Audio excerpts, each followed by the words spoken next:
Hello there fellow Star Wars fans and welcome to the channel. As you probably guessed from the title, we are going to be talking about the Jedi Trials, the test that a Jedi undergoes in order to advance from a Padawan learner to a Jedi Knight. This information comes from the Star Wars Jedi Path Guide, which is a must-have for any hardcore Star Wars fans, especially Expanded Universe fans. Now, let's get into the Jedi Trials. The first trial is the trial of skill. Every Jedi in this test must demonstrate skill with a lightsaber. They would also be tested with control. In the early days of the Jedi on Tython, Jedi would have to perform acrobatics while balanced on the tip of a wooden staff and keeping a single pebble suspended while standing in the vortex of a howling Tythonese hailstorm. Pretty crazy stuff. The lightsaber challenge is varied from test to test. Some dueling lightsaber tests involve dueling multiple opponents for hours or dueling the Jedi Battle Master for hours. Sometimes during these duels, the floor would shift between the Padawan's feet. Crazy stuff like that. In more modern eras, Jedi would duel holograms of past Sith, such as Darth Khan or Darth Ruin. The second trial is the trial of courage. Throughout a Jedi's career, every Jedi will have to face challenging and terrifying obstacles. These tests are designed to ensure that a Jedi would be able to handle the pressure. The tests vary from Jedi to Jedi. Back in the days of the Old Republic, Jedi Padawans would pass this test if they showed courage in the battlefield. One example being standing up to a powerful Sith Lord. Obviously, this is incredibly dangerous and sometimes meant that the Padawan was overconfident and cocky, and not necessarily brave and courageous. In more modern eras, Jedi would be sent on missions, or their courage would be tested within the Jedi chambers. The third trial is the trial of spirit. A Jedi commitment is much more than fighting the threat of the Sith. The commitment to the Jedi is an emotional commitment to a higher spirituality. This is the challenge represented in the trial of spirit, often called facing the mirror. This trial is very much like Luke's trial when he entered the cave on Dagobah. During the challenge, a Jedi must not flinch a single muscle. The trial is carried out in deep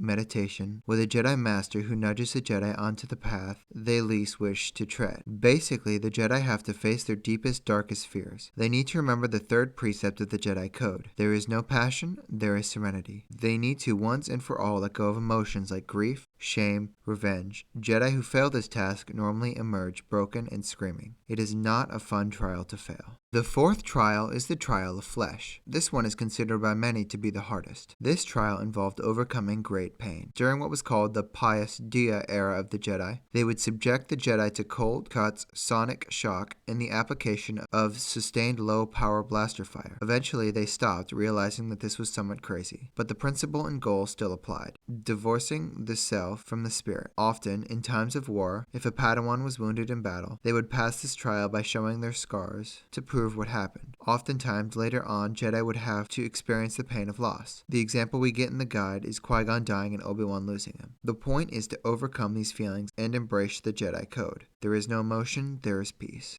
The last trial is the trial of insight. The trial of insight was created when the Order realized that the trials were producing Jedi who were brave, competent, and could overcome temptation, but who could not see through the lies of a simple con artist. A Jedi who is deceived is no longer working for the cause of the light side, which can be incredibly dangerous. The trials have evolved over the years, including finding a grain of sand in a field of stone and solving complex and challenging riddles. It would often be presented at a moment when the Padawan is not ready to surprise them and further test them. So those are the 5 Jedi trials. Pretty intense, right? Now, I said this at the beginning of the video, but the information in this video comes from the Jedi Path, an awesome must-read Star Wars guide. There's so much cool information like this. Anyway, thank you so much for watching the video. I hope it was an enjoyable and enlightening experience. Thank you, and may the Force be with you.